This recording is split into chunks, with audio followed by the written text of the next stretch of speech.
wassalamu ala rasulillah wa ala alihi wa ashabihi wa man walah amma ba'd.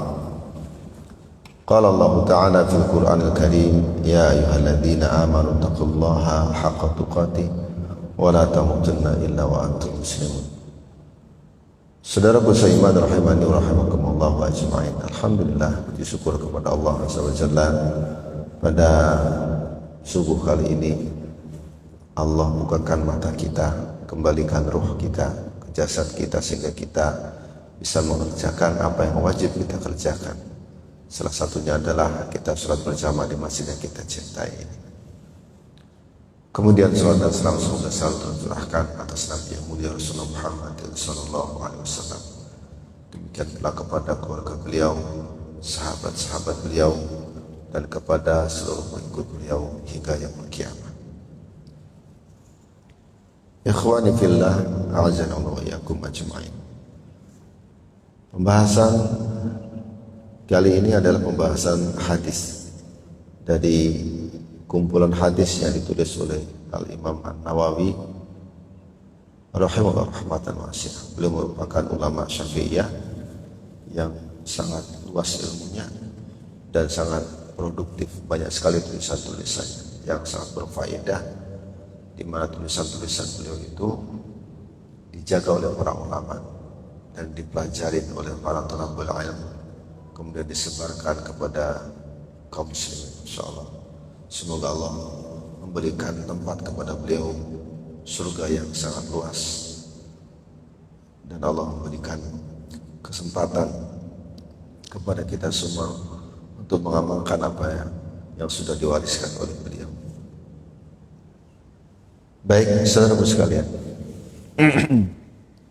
beliau mengatakan al-hadis at-tasi', hadis yang ke-9, an Abi Hurairah Abdurrahman ibn Sakhar, dari Abu Hurairah, namanya adalah Abdurrahman ibn Sakhar. Ingat, Abi Hurairah siapa namanya? Abdurrahman. Nama Abu Hurairah itu Abdurrahman ibn Sakhar radhiyallahu anhu ta'ala.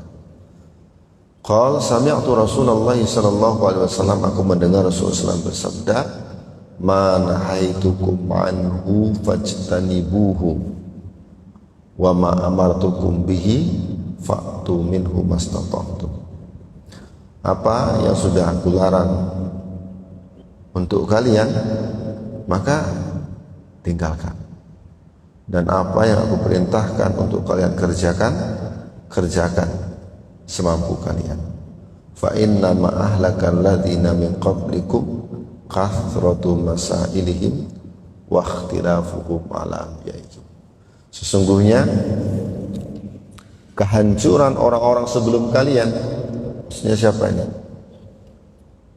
Mencakup seluruh orang sebelum umat Muhammad, termasuk Yahudi, Nasrani, Majusi, yang lainnya. Tapi di sini khitabnya disesuaikan dengan, yaitu mereka menyelisih Nabi. Berarti yang dimaksud di sini adalah orang-orang sebelum kita yang Allah turunkan Nabi kepadanya. Maka apa penyebab mereka hancur? Yang pertama, kasratu masailihim, mereka terlalu banyak bertanya. Maksudnya pertanyaan itu bukan untuk diamalkan, tapi hanya untuk ya cari tahu, ya supaya agak rame sedikit ditanyakan. Bahkan pertanyaan untuk menjebak, bahkan pertanyaan untuk mengingkari, kan banyak seperti itu. Dalam Al-Quran juga banyak sekali disebutkan contoh-contoh pertanyaan-pertanyaan yang di situ itu hanya untuk mengolok-olok. Salah satunya seperti yas'alunaka 'anir ruh, mereka itu bertanya kepadamu tentang ruh. Ini bukan para sahabat yang bertanya tentang ruh. Jadi pertanyaan untuk menjebak Rasul, agar Rasul itu nampak keburukannya di mata umatnya.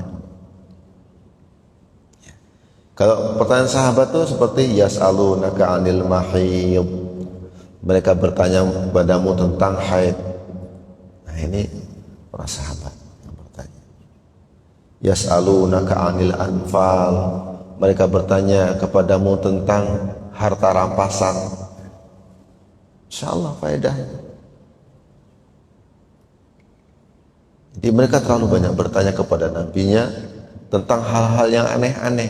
Lihat kaumnya Nabi Musa ketika diperintah untuk memotong sapi, banyak banget pertanyaannya. Padahal kata mufassir Ibnu Abbas radhiyallahu anhu mengatakan begini, seandainya ketika diperintahkan Bani Israel untuk memotong sapi, lalu dia segera memotong sapi, maka sapi yang model kayak apapun sudah cukup bagi mereka. Tapi lantaran mereka banyak bertanya, akhirnya sapi yang seharusnya sapi biasa-biasa menjadi sapi yang luar biasa mahalnya. Sebab apa? Untuk menimpakan azab kepada mereka. Karena mereka mempersulit diri sendiri, maka Allah kasih kesulitan. Sapinya kayak apa ya kan? Was macam-macam. Silakan baca di surat Al-Baqarah. Kisah tentang sapi yang akhirnya dipotong. Sebab ada kasus pembunuhan. Itu kerusakan orang-orang terdahulu disebabkan banyaknya bertanya mereka kepada nabinya. Bukan bertanya untuk diamalkan, tapi bertanya untuk diingkari. Dan itu sering ditambati pada zaman kita sekarang, sering. Apalagi kalau kita tengok di medsos, ya kan? Banyak orang-orang yang membahas agama ini yang padahal dia belum layak untuk membahasnya. Bahkan kata-katanya lebih tajam daripada orang yang berilmu sekalipun. Ini zaman kita sekarang, subhanallah, luar biasa.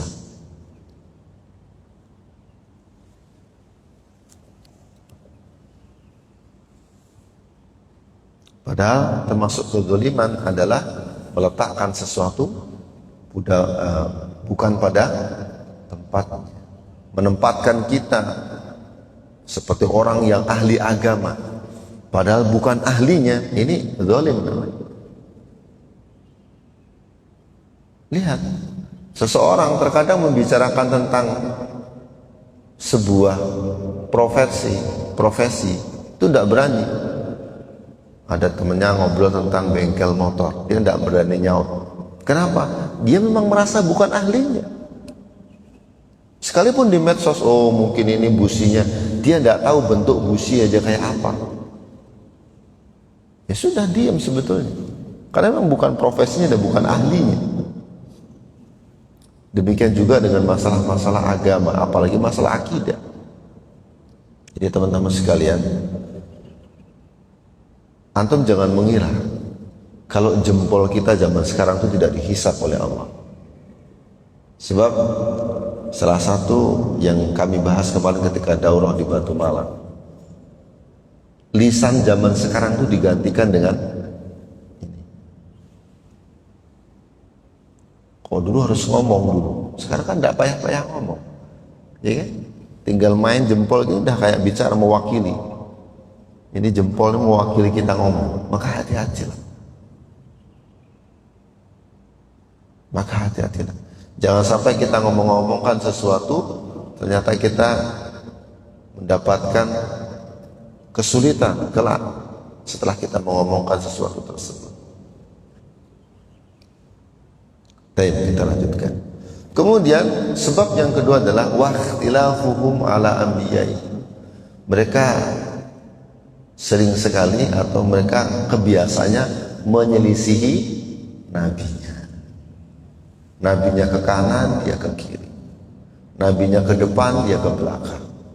Nabinya ke atas, dia ke bawah. Atau kebalikannya.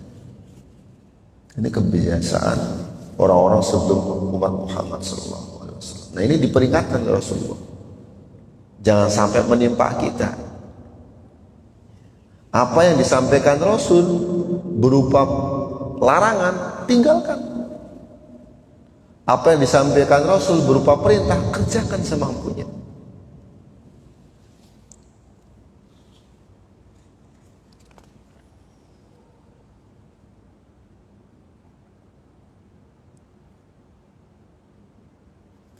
Baik, sekarang perhatikan.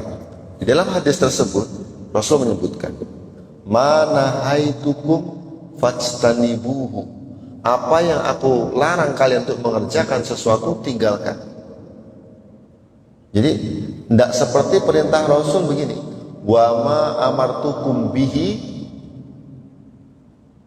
Dan apa yang aku perintahkan kepadamu untuk mengerjakan, fa'tu minhu mastata'tum, maka kerjakan semampu kalian. Kenapa ketika Rasul melarang sesuatu tidak diukur dengan kemampuan seseorang, sementara ketika Rasul memerintahkan sesuatu, beliau ukur dengan kemampuan? Kata para ulama, sebab meninggalkan sesuatu itu lebih mudah, lebih gampang. Dan kebanyakan manusia memang mampu untuk meninggalkannya.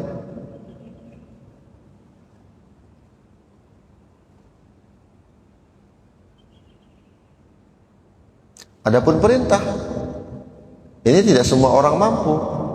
Allah perintahkan puasa. Semua mampu puasa enggak? Semua mampu puasa enggak? Enggak mampu puasa. Enggak semua mampu. Makanya bagi yang tidak mampu diberikan uzur, diberikan hukum tertentu. Ibu-ibu menyusui, dia tidak mampu puasa, maka boleh dia tidak puasa, dan boleh digantikan puasanya itu setelah Ramadan. Kan begitu. Salat, wajib salat itu harus berdiri. Wajib berdiri itu. Berdiri untuk salat itu termasuk rukun. Tapi kalau tidak mampu berdiri, maka boleh menggunakan penggantinya, yaitu duduk dan seterusnya.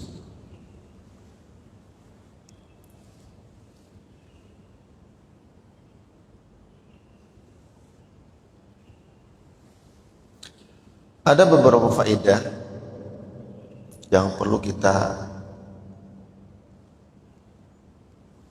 camkan dalam hadis ini, saudaraku sekalian. Yang pertama, wujubul kaffi ammanaha anhu an-nabi sallallahu alaihi wasallam. Wajibnya kita menjauhi seluruh yang dilarang oleh Nabi. Wajib. Ustaz, kan larangan Nabi itu di dalam Al-Quran tidak disebutkan, Ustaz.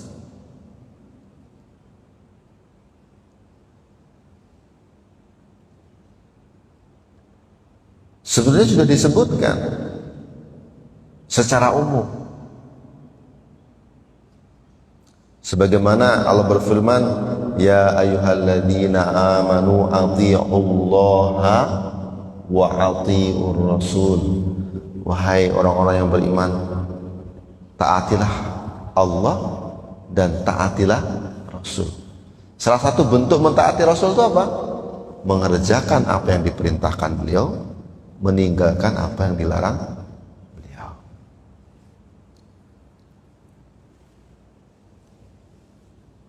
Kemudian yang kedua, berkaitan dengan larangan, itu mencakup sedikit maupun banyak. Kalau kemampuan, tidak mampu banyak, boleh sedikit mengambil bagian yang sedikit. Tidak mampu berdiri, boleh duduk. Tidak mampu duduk, boleh baring. Tidak mampu puasa sebulan full, boleh puasa sebagiannya kalau memang sakit, lalu digantikan pada bulan-bulan yang di luar Ramadan. Kan begitu kalau kewajiban. Tapi kalau larangan, ini mencakup baik sedikit maupun banyak. Sebab seseorang tidak dikatakan meninggalkan sesuatu sampai seseorang tersebut meninggalkan sedikit maupun banyak. Contoh, ketika agama melarang minum khamar. Orang akan dikatakan dia telah meninggalkan minum khamar ketika meninggalkan minum yang sedikit. Oh enggak Ustaz, yang penting kan enggak mabuk. Kira-kira ini ucapan dari mana? Apakah ini ucapan dari Rasul? Tidak. Ini ucapan orang-orang yang masih berat meninggalkan khamar. Ulama sebagian memakruhkan rokok, membenci orang yang merokok. Apakah orang yang meninggalkan hal yang makruh itu, wah, enggak Ustaz, kami cuman sehari sebatang mak. Ya tetap makruh walaupun sebatang. Apalagi bagi ulama yang mengharamkan rokok, ya tetap haram walaupun sebatang. Sampai betul-betul dia meninggalkan secara keseluruhan. Jangankan sebatang, separuh batang aja tidak ngisap. Nah, ini baru dia termasuk orang yang meninggalkan yang makruh atau meninggalkan yang haram.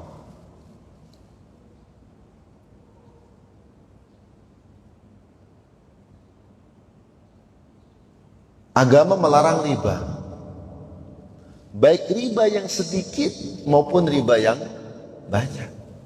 Asal itu bentuk riba, sama-sama tidak boleh. Riba yang hampir-hampir tidak nampak, contoh, seseorang beli produk itu dalam kemasan atau dalam iklannya menyiapkan hadiah. Nah, dia beli produk itu untuk apa? Kalau dia beli produk itu ya untuk minum aja seperti pembeli-pembeli yang lainnya, insya Allah aman. Tapi kalau dia beli produk itu karena memang mencari hadiahnya, bisa jatuh dalam perjudian. Pilih-pilih, wah, oh ada hadiah, hati-hati. Nah, ketika di situ berarti ada hal-hal yang dilarang. Ini kadang-kadang kalau tidak hati-hati bisa terjatuh ke dalam hal yang dilarang.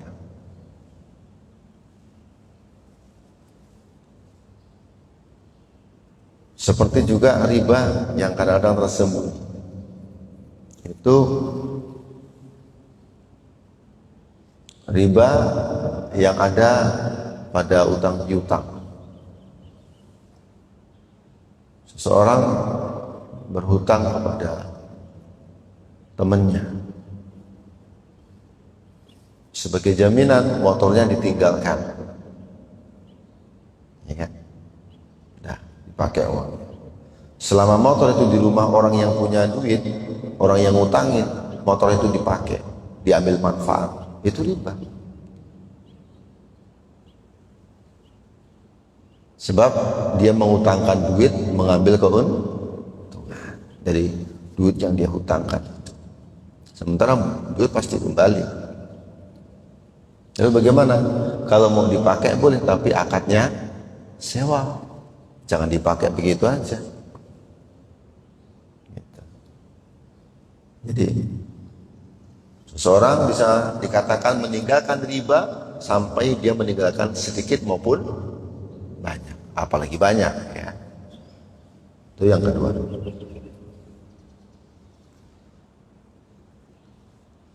Baik, sekarang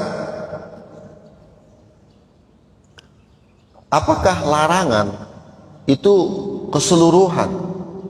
Padahal di sana ada juga ketika dalam suatu keadaan manusia itu dibolehkan memakan yang haram. Maka jawabannya ya tidak keseluruhan larangan di dalam hadis ini. Sebab dibolehkannya seseorang memakan yang haram ada dalil yang lain. Makanya ada sebuah kaidah yang disebutkan oleh ulama-ulama usul. Mereka mengatakan la muharramun ma'ad darurah wala wajibun ma'al ajiz. La muharramun, tidak ada sesuatu yang diharamkan ma'ad darurah, apabila bersamaan dengan darurat. Wala wajibun, dan tidak ada kewajiban, mal ajzi, apabila bersamaan dengan ketidakmampuan. Artinya, kalau seseorang dalam keadaan terpaksa, itu tidak ada yang diharamkan untuknya. Semuanya boleh kalau dalam keadaan terpaksa. Dan seseorang kalau tidak mampu, maka tidak ada kewajiban. Orang tidak mampu. Tapi tentunya itu semua ada ukuran.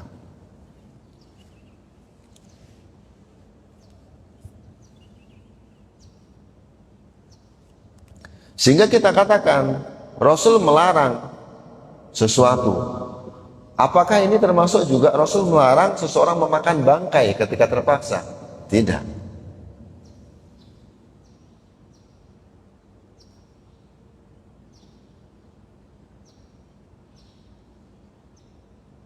Lalu pertanyaannya, apakah boleh seseorang memakan yang haram ketika darurat? Boleh. Dasarnya mana? Firman Allah Subhanahu wa ta'ala. Sehingga apa? Larangan Rasul dalam hadis ini adalah larangan secara umum. Kemudian ditaksis atau dikecualikan apa yang disebutkan oleh Allah Subhanahu wa ta'ala dalam firman-Nya, wa qad fassala lakum ma harrama 'alaikum illa ma turirtum ilaihi. Sungguh telah diperincikan apa yang diharapkan untuk kalian, apa yang diharamkan atas kalian, kecuali ketika makanan itu, kecuali dalam keadaan kalian terpaksa, dalam keadaan darurat. Sehingga seseorang yang terpaksa harus makan bangkai boleh, terpaksa harus makan babi boleh.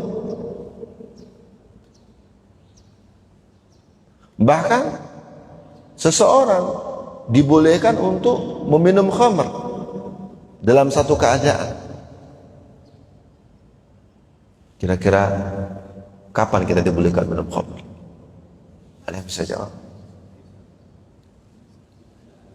Ya? Apa? Kurang kelas. Ketika di surga. Kalau di surga mah tidak ada larangan lagi, Mas. Betul itu, Masya Allah. Barakallahu fiik. Kapan seseorang boleh minum khamr? Di surga. Wah, ya benar. Maksudnya di dunia ini keadaan seperti apa yang kita dibolehkan minum khamr? Ketika seseorang tersedak, apa? Kalau kata orang Jawa itu kesereten. Kita makan sesuatu mandek di kerongkongan. Kalau nggak ada pendorongnya, hancur dia. Mau didorong nggak ada air sama sekali. Kalau harus jalan kaki sejauh umpamanya 5 meter atau dia keburu mati. Yang ada di depannya hanya khamr. Ketika itu boleh. Khamr dimasukkan ke mulut supaya yang nyangkut di tenggorokan itu hilang dan dia kembali bisa bernafas. Faham sampai di sini? Ustaz, boleh enggak kalau begitu kita haus, benar-benar haus, minum khamr? Kan darurat, Ustaz. Apa jawaban para ulama? La yajuz, enggak boleh. Kenapa? Karena khamr itu kata para peminumnya, semakin diminum semakin haus, sehingga haus bukan termasuk darurat yang membolehkan minum khamr. Saya dipahami sini.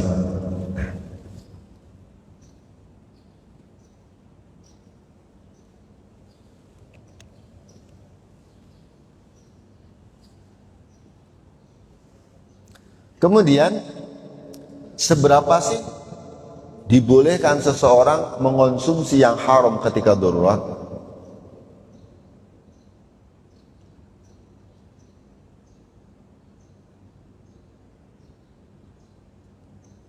Apakah boleh seseorang makan sampai kenyang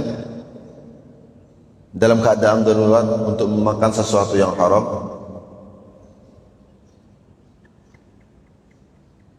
maka perlu diperincikan jawabannya.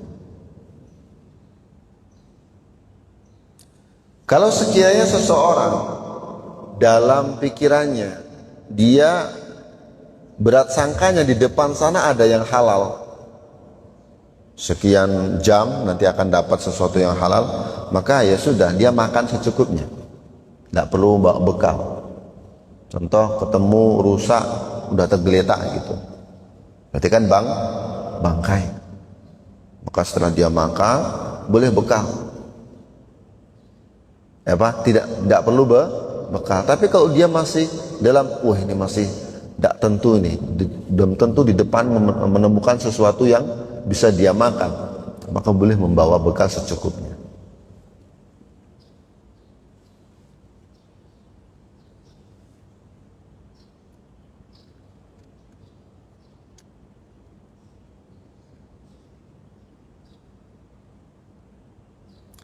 Ketika dia sudah membawa bekal yang haram itu, ya kan, jalan, sampai sana, pemanya ketemu pisang, tapi punya orang lain. Ini ada daging, tapi haram juga karena bangkai. Kira-kira milih yang mana?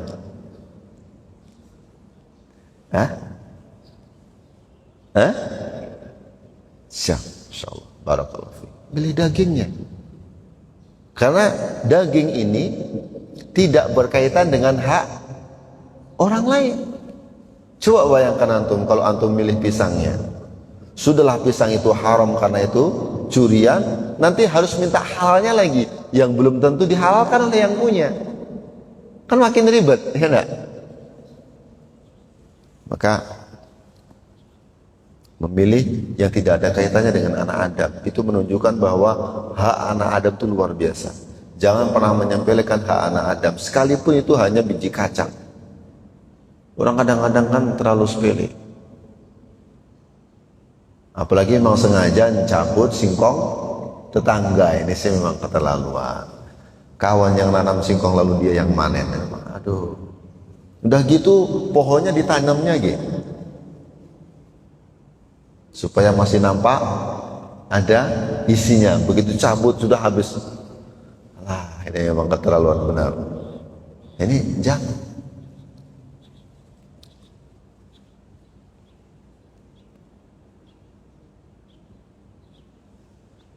Lalu apa disebut dengan darurah?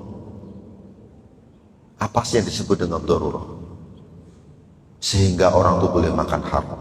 Kata para ulama, hiya alla yajid siwa hadzal muharram. Seseorang betul-betul tidak menemukan sesuatu kecuali benda haram itu. Itu yang pertama. Yang kedua, dia yakin setelah mengonsumsinya betul-betul daruratnya hilang. Sehingga ketika seseorang di hutan sana masih ada rumput yang bisa dimakan atau pucuk-pucuk daun yang bisa dimakan, dan ketika seseorang memakan rumput tersebut dan memakan daun tersebut, hilanglah darurat, maka tidak boleh makan yang haram.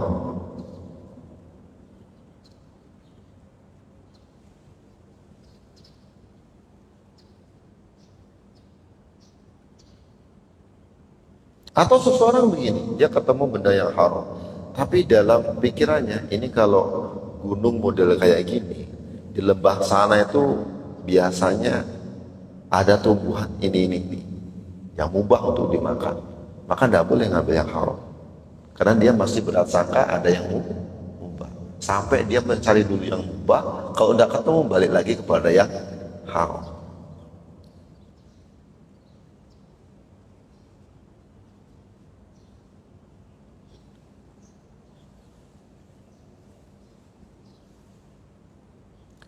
Baik, sekarang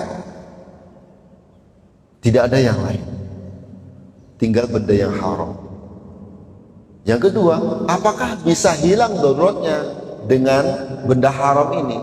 Kalau bisa hilang, boleh dimakan. Kalau tidak bisa hilang, tidak boleh. Contohnya seperti tadi, orang minum khamr tadi. Dia kehausan. Yang bisa diminum ketika itu tinggal khamr, tidak ada air lain. Boleh tidak minum khamr itu? Tidak boleh. Kenapa? Ketika dia meminum khamr, hausnya tidak akan hilang. Berarti syarat kedua tidak terpenuhi. Karena syarat seseorang boleh meminum khamr, yang pertama tidak menemukan selain yang haram, yang pertama. Yang kedua, kalau dia minum atau dia konsumsi, daruratnya hilang. Apa darurat yang tadi? Haus. Tidak ada yang bisa diminum kecuali khamr. Syarat pertama sudah oke. Syarat kedua, apakah pasti hilang hausnya ketika minum khamr? Tidak pasti, sehingga tidak boleh. Makanya berobat dengan zat yang haram itu tidak boleh. Berobat dengan zat yang haram itu dilarang. Para ulama menjelaskan alasannya dua.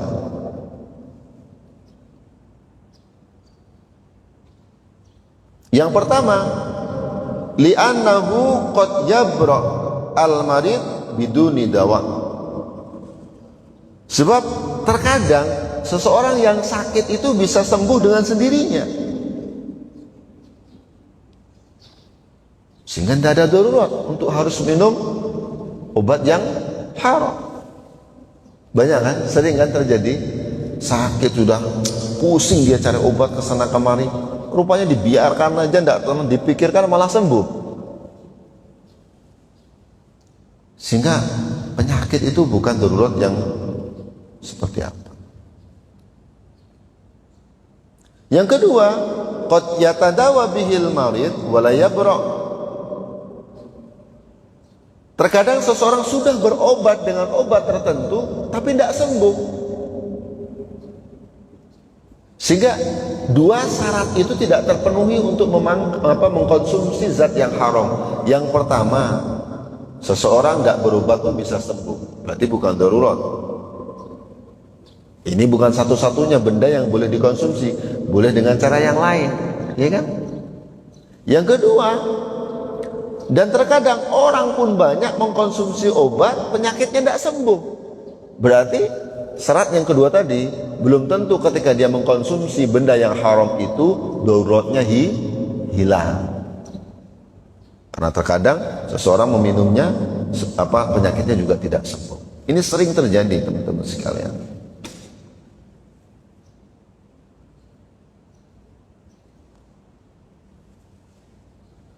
Dulu, kalau anak masih kecil dulu, itu kalau orang sesak napas, suruh makan kelelawar.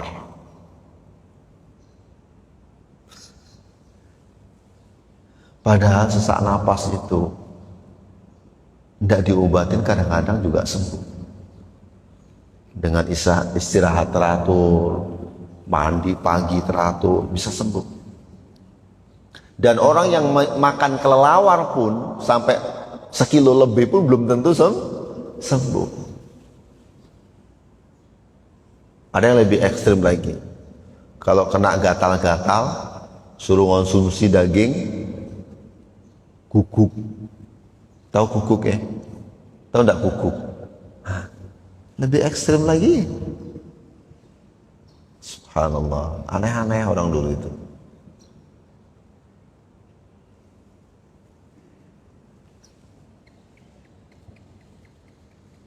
Nggak serapopo, gue tombo kan gitu. Nggak apa-apa, itu kan untuk obat itu. Makan daging anjing itu untuk obat, karena kamu gatal-gatal gitu nggak sembuh-sembuh. Ini lagi-lagi kita harus pakai kaidah tadi. Sebab mengobati itu banyak cara, banyak ragam, banyak macam. Dan seseorang mengkonsumsi obat belum tentu sembuh.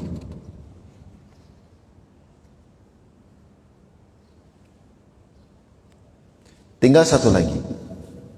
Tidak wajib seseorang mengerjakan sesuatu apabila dia tidak mampu. Sebab Allah berfirman, la yukallifullahu nafsan illa wus'aha.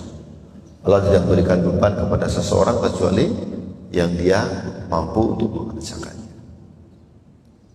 Ini menunjukkan, saudaraku sekalian, bahwa agama kita itu tidak pernah mengajarkan hulu berlebihan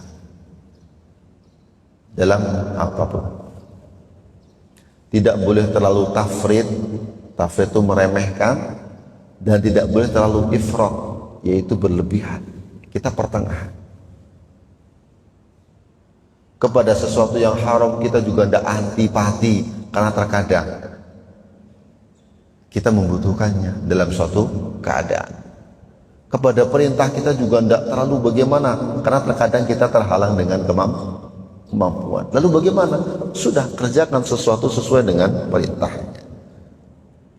Sebagaimana fastaqim kama umirt, istiqomalah kalian di atas jalan Allah sebagaimana yang diperintahkan kepada kalian.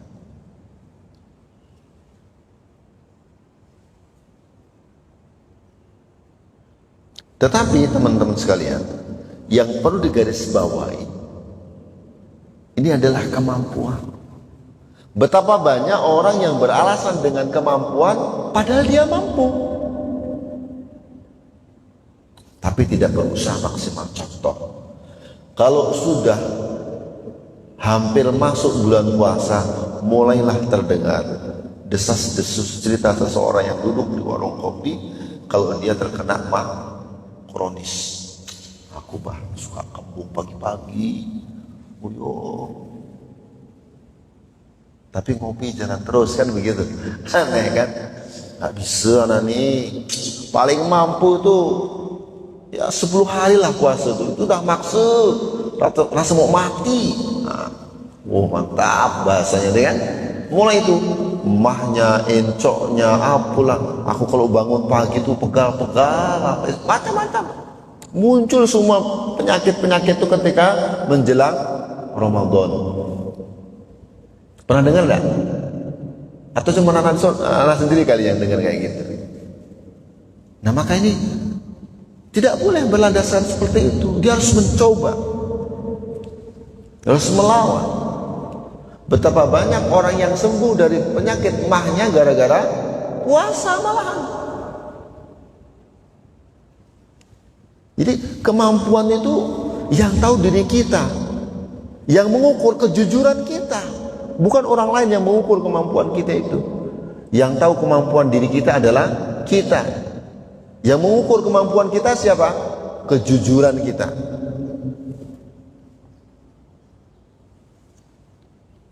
Sehingga ketika seseorang beralasan, saya tidak mampu Ustaz untuk sholat berjamaah. Kenapa?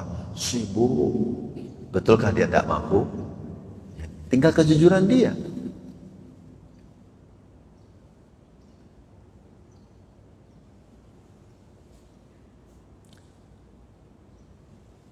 Lihat, ada seorang sahabat sudah tua, buta, datang kepada Rasul. Ya Rasul, berilah keringanan kepadaku untuk tidak ikut sholat berjamaah di masjid, karena aku buta dan aku tidak memiliki penunjuk untuk sampai ke masjid. Pertama Rasul katakan, oh iya. Begitu sahabat nih sampai pintu dipanggil lagi. Kalau ada azan, dengar tidak kamu? Dengar. Oh ya sudah, kalau gitu kamu harus mendatangi panggilan azan. Bayangkan. Lihat. Padahal ini sahabat sudah menyampaikan uzur, masih tetap diwajibkan sholat berjamaah oleh Rasul. Apakah sahabat menolak atau dia berontak? Rasul, betul-betul kamu nih ya? Enggak. Sami anak. Mereka taat. Mereka berusaha.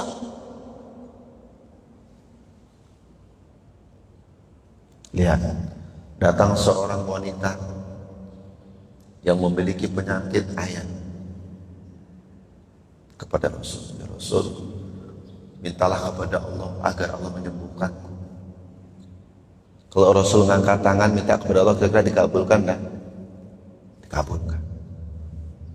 Lalu kata Rasul, mau tidak kamu mendapatkan sesuatu yang lebih besar daripada itu? Kamu bersabar atas penyakitmu, bagimu surga. Apa kata sahabat itu? Oke, aku mau surga aja. Tidak mau sembuh, aku mau surga.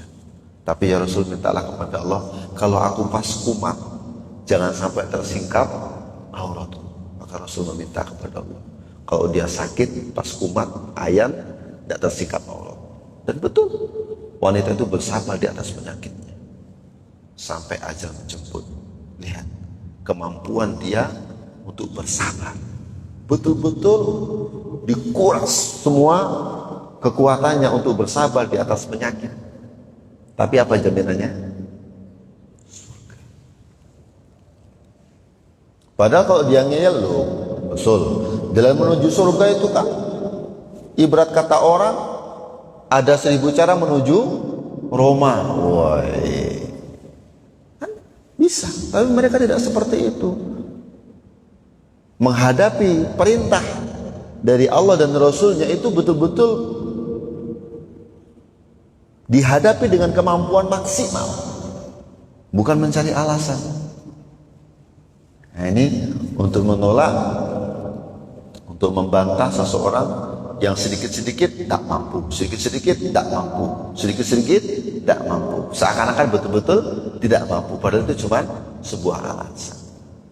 Kemampuan yang tahu adalah diri kita, ukurannya adalah kejujuran. Semoga bermanfaat. Barakallahu fikum.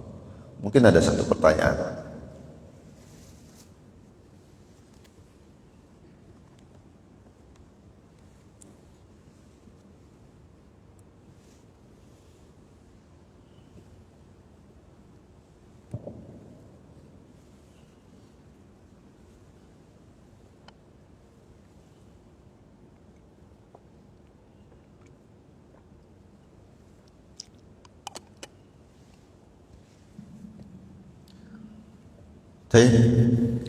Karena sudah pagi juga, kita semua bekerja di sini. Sebagaimana kewajiban kita adalah untuk mengerjakan apa yang sudah menjadi akad kita. Ya ayyuhalladzina amanu ufu bil uqud. Hai orang-orang yang beriman, penuhilah akad-akad kalian. Kita di sini adalah karyawan, akad kita adalah pekerja, maka masih ada waktu untuk mempersiapkan. Semoga Allah berkahi pekerjaan antum dan usaha antum, dan semoga kita diberikan oleh Allah kemudahan demi kemudahan dari dunia sampai akhirat.